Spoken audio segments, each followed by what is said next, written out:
اعوذ باللہ من الشیطان الرجیم بسم اللہ الرحمن الرحیم۔ السلام علیکم۔ کاشانہ بصیرت کا یوٹیوب چینل ہے یہ، جس سے میں آپ سے مخاطب ہوں۔ جو کتاب ہم پڑھ رہے ہیں اس کا نام ہے محافل و مجالس، اس کا حصہ اول ہم ریڈ کر رہے ہیں۔ اس کے مصنف ہیں مولانا علامہ سید ذیشان حیدر جوادی۔ آج ہم اس کی 6 مجلس پڑھیں گے، اور یہ اس کتاب کا آخری پارٹ ہے جس کو ہم 2 حصوں میں کر کے پڑھیں گے انشاءاللہ۔ آج پہلا حصہ ہم پڑھ رہے ہیں، اس کا 6 مجلس ہے، داستان عظیمت امام زین العابدین علیہ السلام۔ پیج نمبر ہے 244۔ بسم اللہ الرحمن الرحیم۔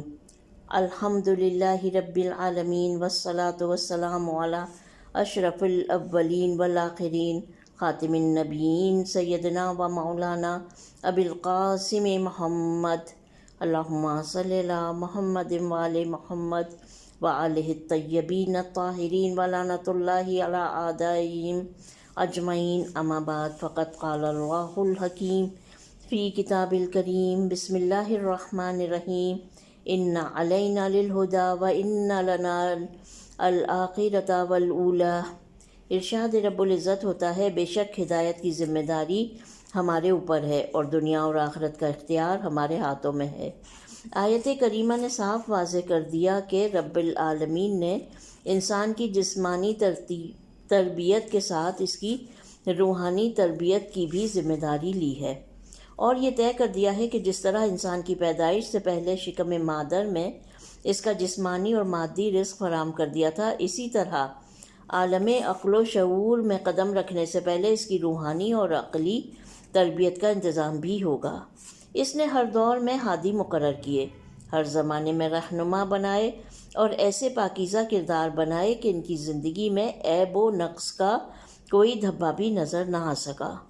ایسے اطاعت شعار کہ اس کی مرضی کے بغیر قدم نہ اٹھائیں، ایسے عبادت گزار کہ سجدہ سے سر اٹھانا فرض نہ ہو تو سر سجدے میں رکھ کر کبھی نہ اٹھائیں، ایسے بندے کہ خدائی کا دھوکہ ہو، اور ایسے بندہ نواز کے بندوں میں رہ کر بھی خدا کی شان دکھائی دیں۔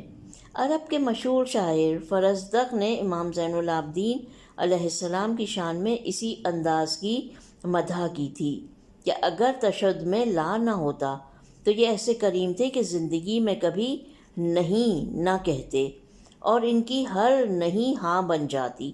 کتنا حسین نکتہ نکالا ہے، اور شاید یہ بھی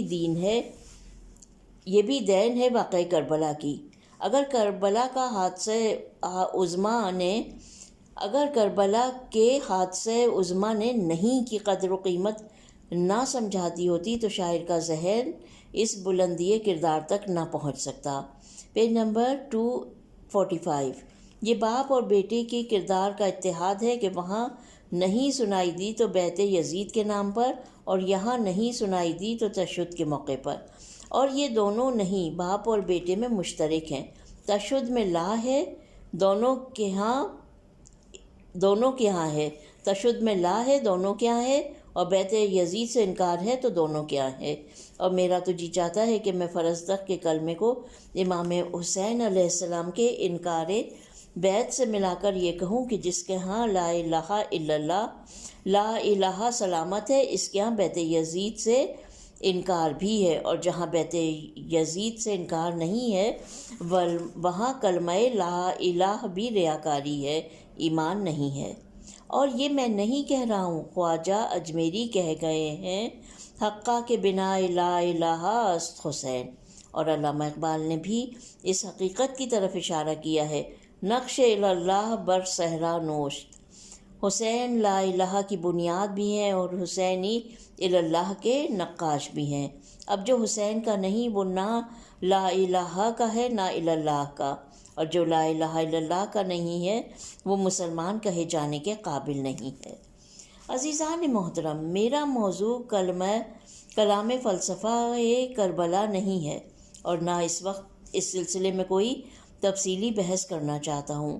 مقصد صرف یہ ہے کہ اللہ کے بندے اور اس کے نمائندے ہمیشہ اس کی مرضی کے پابند اور اس کے احکام کے پابند ہوتے ہیں۔ ان کی زندگی کا کوئی قدم اس کی مرضی کے بغیر نہیں اٹھتا، وہ بیدار ہو کر میدان میں آتے ہیں، راضیتم مرضیہ کی سند لیتے ہیں اور بستر پر لیٹ کر سو جاتے ہیں تو رضائے الہی کا سودا کر لیتے ہیں۔ Page number 246۔ ایسے پاکیزہ کردار بندے یا آسمان پر ملائکہ میں دیکھے ہیں یا زمین پر انبیاء و مرسلین میں۔ ملائکہ کے بارے میں ارشاد ہوتا ہے یقعلون ما یؤمرون، اور وہی کرتے ہیں جو انہیں حکم دیا جاتا ہے، اور انبیاء کے بارے میں ارشاد ہوتا ہے جعلناہم ائمۃ یہدون بامرنا، ہم نے انہیں امام اور رہنما بنایا ہے تاکہ ہمارے حکم سے ہدایت کریں اور ان کی طرف وحی کی کہ نیک عمل کرتے رہیں، نمازیں قائم کرتے رہیں، زکوٰۃ ادا کرتے رہیں، اور یہ سب ہمارے عابد اور عبادت گزار بندے تھے۔ آیت کریمہ میں ایک طرف انبیاء اور مرسلین کی ذمہ داری بیان کی گئی اور دوسری طرف ان کی شان بھی بیان کر دی گئی ہے کہ ایسا نہیں ہے کہ ہم نے ذمہ داری معین کر دی اور انہوں نے مقام عمل میں فرار اختیار کیا۔ نہیں، ہم نے انہیں ذمہ دار بنایا تو انہوں نے مکمل طور پر اپنی ذمہ داری کو ادا کیا، اور اس شان سے ادا کیا کہ ہم نے انہیں عابدین کی سند دے دی اور ان کی عبادت کا اعلان کر دیا۔ لیکن یاد رکھو کہ ہم نے یہ نہیں کہا کہ ہم نے انہیں امام بنایا اور نیک عمل، نماز، زکوٰۃ کی نصیحت کر دی تو وہ عابد بن گئے، بلکہ ہم نے واضح لفظوں میں یہ اعلان کیا ہے کہ وہ عابد تھے، اس لیے ہم نے انہیں منصب امامت عطا کیا ہے۔ ارباب نظر غور فرمائیں کہ مالک کائنات نے کیا ارشاد فرمایا ہے۔ یہاں عبادت گزاری منصب کے بعد نہیں ہے کہ انبیاء کو اپنے جیسا بشر فرض کر لیا جائے، منصب عبادت کے بعد ہے، منصب عبادت کے بعد ہے کہ اگر منصب کا اعلان دنیا میں ہوا ہے تو شان عبادت یہاں دیکھنی ہوگی، اور اگر منصب کا اعلان قبل خلقت آدم علیہ السلام ہوا ہے تو شان عبادت بھی وہی نظر آئے گی۔ ملا اعلیٰ کا ماحول ہوگا، عالم قدس کی فضا ہوگی، کائنات میں سناٹا ہوگا، موجودات کا دور دور پتہ نہ ہوگا، ایک خالق کا جلوہ ہوگا اور ایک نور مجسم ہوگا جو تسبیح و تحلیل ہوگا، اور اسی تسبیح و تحلیل کو سن کر ملائکہ تسبیح و تحلیل کریں گے۔ استاد ہوگا، سید الملائکہ شاگرد ہوگا، وہ معلم ہوگا، اور عالم عصمت متعلم ہوگا، وہ طریقہ معین کرے گا اور آسمان والے اس کے نقش قدم پر چلیں گے، دنیا والے اس کی راہ پر چلیں یا نہ چلیں، آسمان والے جانتے ہیں کہ صراط مستقیم اسی کے نقش قدم کا نام ہے، اور نعمتیں انہی بندوں پر تمام ہوئی ہیں۔ اللہ انہی کے عمل سے راضی ہے اور دین انہی کا دین کامل ہے۔ Page number 247۔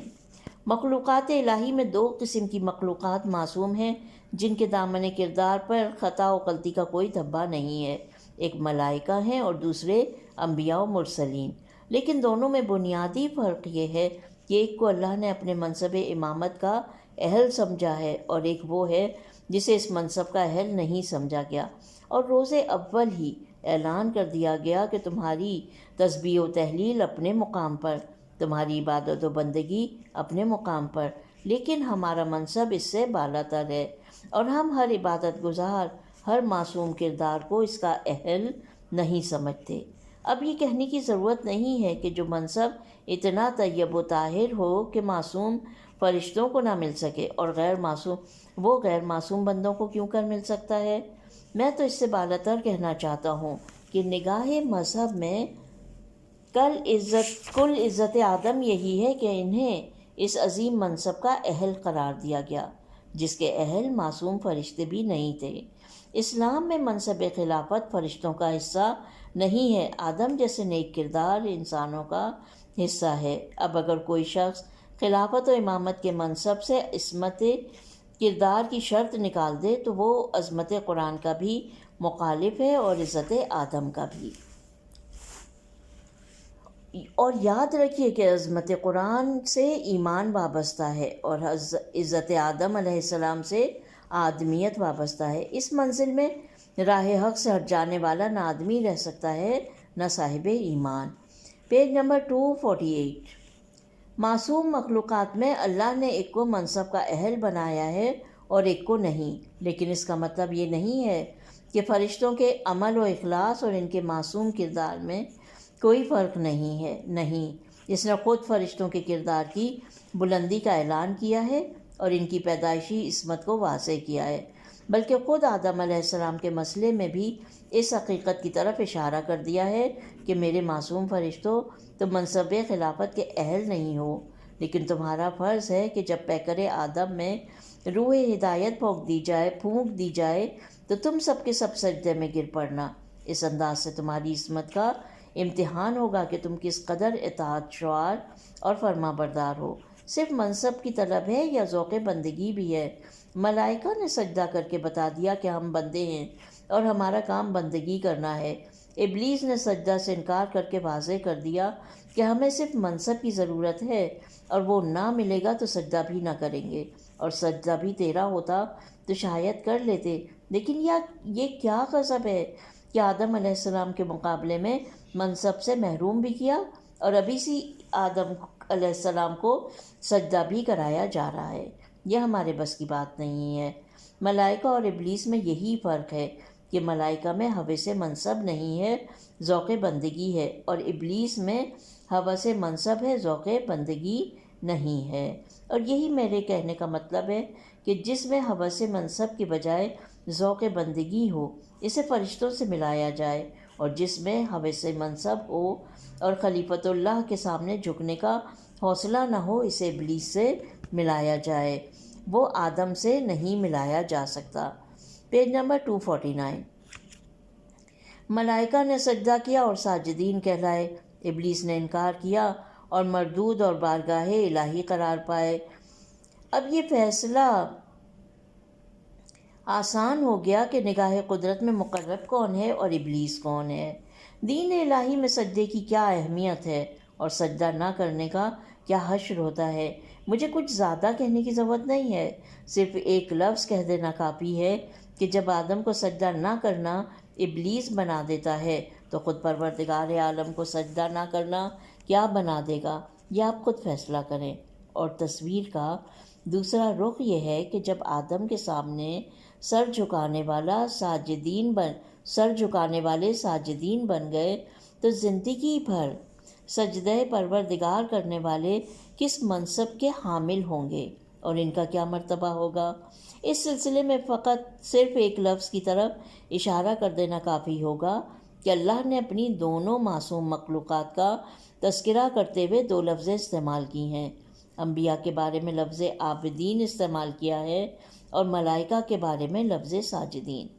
اب ارباب نظر خود فیصلہ کریں کہ اس بندے پروردگار کا کیا عالم ہوگا جو عابدین کے محفل میں جائے تو زین العابدین بن جائے اور ساجدین کی بزم میں آئے تو سید الساجدین بن جائے۔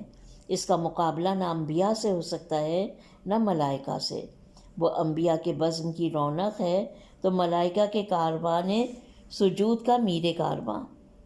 اسے ان معصوم مخلوقات سے بھی نہ ملانا، اس کا مرتبہ ان دونوں سے بھی بلند ہے۔ وہ انبیاء سے بھی بالا تر ہے، وہ ملائکہ سے بھی افضل۔ وہ نافہم مسلمان ہیں جو ایسے عظیم کردار کو امت کے گناہ گاروں سے ملاتے ہیں۔ وہ جاہل قرآن وہ یزید تھا جو ایسے عظیم انسانوں سے مطالبہ بیعت کر رہا تھا۔ کربلا کے رہنماؤں نے اپنے کردار سے واضح کر دیا کہ جب مجھ سے انبیاء اور ملائکہ اطاعت کا مطالبہ نہیں کر سکتے تو یزید کی کیا بساط اور اوقات ہے۔ اور امام زین العابدین علیہ السلام نے تو صاف انداز سے واضح کر دیا کہ جب دوسرے علی علیہ السلام کو امت کے گناہ گاروں سے نہیں ملایا جا سکتا تو پہلے علی علیہ السلام کا کیا مرتبہ ہوگا، اور جب دوسرا علی انبیاء و ملائکہ سے بہتر ہے تو پہلے علی کی کیا منزل ہوگی۔ یا واضح لفظوں میں یہ کہا جائے کہ جب حسین کا بیٹا کائنات کے تمام ارباب عصمت سے افضل و بالا تر ہے تو حسین علیہ السلام کے باپ کی کیا منزل ہوگی۔ Page number 250۔ اور شاید اسی لیے پیغمبر اسلام نے کہہ دیا تھا کہ میرے فرزند حسن و حسین جنت کے جوانوں کے سردار ہیں۔ اور ان کے باپ ان سے بھی افضل و بہتر ہیں۔ اب دنیا خود فیصلہ کرے کہ جب سرداروں کو چھوڑ کر جنت نہیں مل سکتی تو ان کے باپ سے لڑ کر کیوں کر جنت مل سکتی ہے۔ امام زین العابدین علیہ السلام کی زندگی میں افضلیت و برتری کے دلائل تلاش کیے جائیں اور یہ دیکھا جائے کہ وہ کون سے امتیازات ہیں جن کی بنا پر آپ کا مرتبہ انبیاء و مرسلین اور ملائکہ سے بہتر ہے، تو اس ذیل میں سب سے پہلے معرفت کی منزل میں قدم رکھنا ہوگا۔ انبیاء و مرسلین کی معرفت اور ملائکہ مقربین کے عرفان میں کوئی شک نہیں ہے۔ عرفان میں کمی ہوتی تو معصوم نہ ہوتے، اور معرفت میں کوئی نقص ہوتا تو عصمت کی منزل نہ حاصل ہوتی۔ لیکن قرآن مجید اور تاریخ مذہب نے ان معصومین کے عرفان کو جو مرقع پیش کیے ہیں، ان کو دیکھنے کے بعد اندازہ ہوتا ہے کہ آل محمد صلی اللہ علیہ وسلم کی منزل کچھ اور ہے، ان کا طرز معرفت کچھ نرالا اور انوکھا ہی ہے۔ سارے معصومین کے تذکرے کا محل نہیں ہے، صرف ایک جناب ابراہیم کی مثال لے لیجئے، جن کا مرتبہ مرسل اعظم کے بعد سارے انبیاء سے افضل و برتر ہے، اور جنہیں نسلی اعتبار سے بھی مرسل اعظم کا مورث اعلیٰ ہونے کا شرف حاصل ہے۔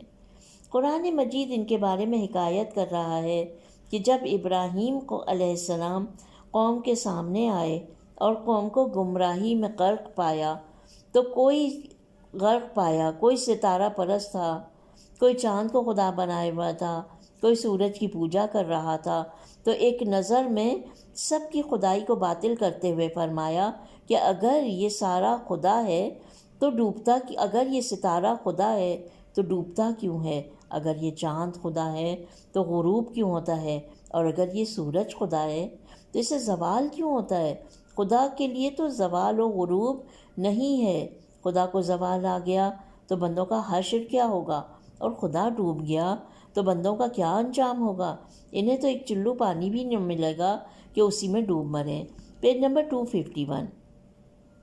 انداز گفتگو بتا رہا ہے کہ ابراہیم علیہ السلام نے معرفت الہی میں مخلوقات کو ذریعہ معرفت بنایا ہے، اور یہ ظاہر کیا ہے کہ بندوں کو معرفت خدا میں مخلوقات ہی کو ذریعہ بنانا ہوگا، اور اسی طرح سوچنا ہوگا کہ جب یہ مخلوقات خدائی کرنے کے قابل نہیں ہیں تو کوئی دوسری ہستی ہے جو خدائی کی اہل ہے، اور اسی کے اشاروں پر یہ کائنات چل رہی ہے۔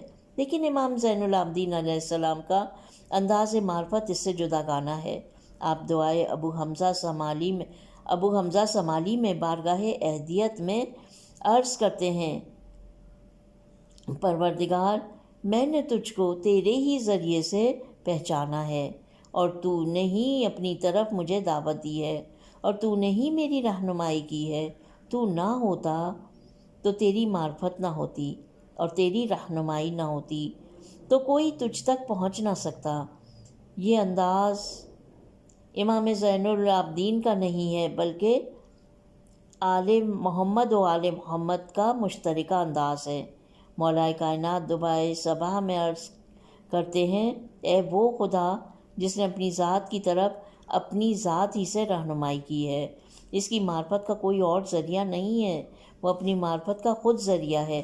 ایسا کیوں ہے، اور آل محمد صلی اللہ علیہ وسلم نے یہ نیا طریقہ کیوں نکالا ہے؟ انبیاء اس راہ پر کیوں نہیں چلے؟ راز بہت واضح ہے، ایک لمحے کے لیے غور کرنے کی ضرورت ہے۔ یاد رکھیے، انبیاء اس راستے کو اختیار کر لیتے تو بے معرفت رہ جاتے، اور اہل بیت علیہم السلام اس راستے کو اختیار نہ کرتے تو بے معرفت رہ جاتے۔ Page number 252۔ یعنی اہل بیت کے لیے وہی راستہ ممکن تھا جو انہوں نے اختیار کیا ہے، اور انبیاء و مرسلین کے لیے وہی راستہ ممکن تھا جو انہوں نے اختیار کیا ہے۔ اس میں نہ ان کا کوئی قصور ہے اور نہ ان کا کوئی قصور۔ یہ تخلیق کا ایک ایسا فلسفہ ہے جس نے ہر ایک کا انداز معرفت جدا جدا کر دیا ہے۔ تفصیل میں جانا مناسب نہیں ہے، مختصر لفظوں میں یوں کہا جائے کہ انبیاء کی تخلیق زمین و آسمان کے بعد ہوئی ہے۔ انہوں نے پیدا ہو کر زمین کو دیکھا ہے، آسمان کو دیکھا ہے، ستاروں کو دیکھا ہے، چاند کو دیکھا ہے، سورج کو دیکھا ہے، کواکب کو دیکھا ہے، سیاہ رات کو دیکھا ہے، اور پھر انہی کو ذریعہ معرفت بنایا ہے۔ اور دنیا کو آواز دی ہے کہ اگر خدا کو پہچاننا ہے تو انہی مخلوقات کو ذریعہ بناؤ۔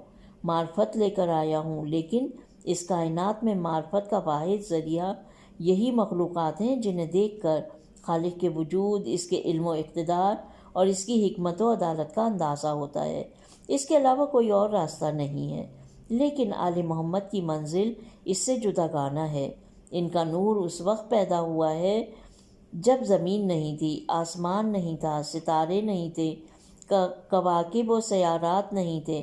ایسے موقع پر ان مخلوقات کو معرفت کا ذریعہ بنایا جاتا تو یہ نور بے معرفت ہی رہ جاتا، اور نور کا بے معرفت رہنا ممکن نہیں تھا۔ اس لیے قدرت نے اس کے لیے معرفت کا نیا راستہ نکالا اور آواز دی، اے نور محمدی، کائنات مجھے مخلوقات کے ذریعے پہچانے گی۔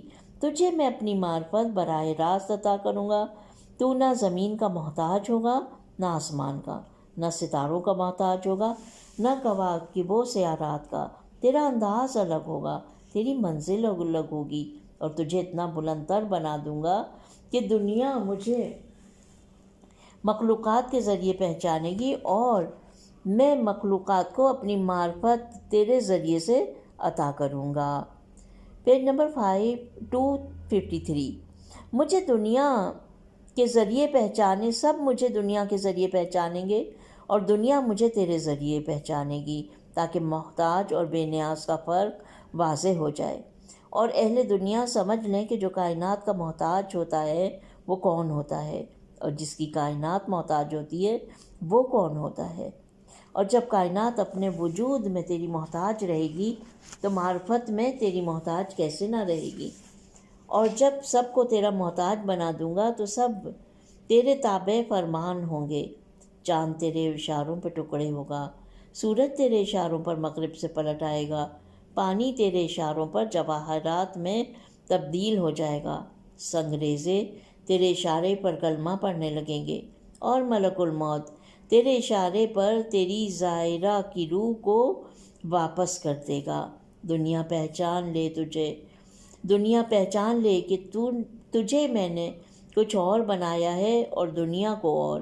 تیری منزل کچھ اور رکھی ہے اور انبیاء کی منزل کچھ اور۔ انبیاء میں سلیمان بھی ہوں گے تو ملک الموت انہیں بیٹھنے کی اجازت نہ دیں گے، اور تیرے گھرانے کا قیدی بھی ہوگا تو ملک الموت بلا اذن قدم آگے نہ بڑھائیں گے۔ جب انبیاء کا انداز معرفت دیکھ لیا اور آل محمد صلی اللہ علیہ وسلم کی انفرادیت سمجھ میں آ گئی تو ملائکہ کے ذکر کرنے کی ضرورت نہیں ہے۔ وہاں معرفت کردگار تو بڑی چیز ہے، بلا وسیلہ اپنی معرفت بھی نہیں ہے۔ کیا دنیا اس واقعے کو بھلا دے گی کہ بزم پیغمبر میں جبرائیل امین بیٹھے ہوئے، اچانک علیہ السلام آ گئے، جبرائیل تعظیم کے لیے کھڑے ہو گئے۔ پیغمبر صلی اللہ علیہ وسلم نے پوچھا، جبرائیل تم نے تعظیم کیوں کی؟ عرض کی، خدا کے رسول، علی علیہ السلام کا مجھ پر حق ہے۔ جب عالم انوار میں مجھ سے سوال ہوا تھا کہ جبرائیل بتاؤ تم کون ہو اور میں کون، تو نور علی نے میری رہنمائی کی تھی۔ اب کتنی بد نصیب ہے وہ امت جس کو ملائکہ کا استاد اور عالم قدس کا رہنما مل جائے اور وہ اسے چھوڑ کر کرامت کے گناہ گاروں کو رہنما بنا لے۔ یہاں پر ہم آج کی اپنی ریڈنگ کو اختتام پذیر کرتے ہیں، اور اب جو ہم ریڈ کریں گے تو وہ آخری حصہ ہوگا اس کتاب کا۔ پروردگار عالم سے دعا ہے کہ ہمیں ائمہ اطہار کے سیرت پر چلنے کی توفیق عطا فرمائے۔ اپنا بہت خیال رکھیے گا۔ اللہ حافظ۔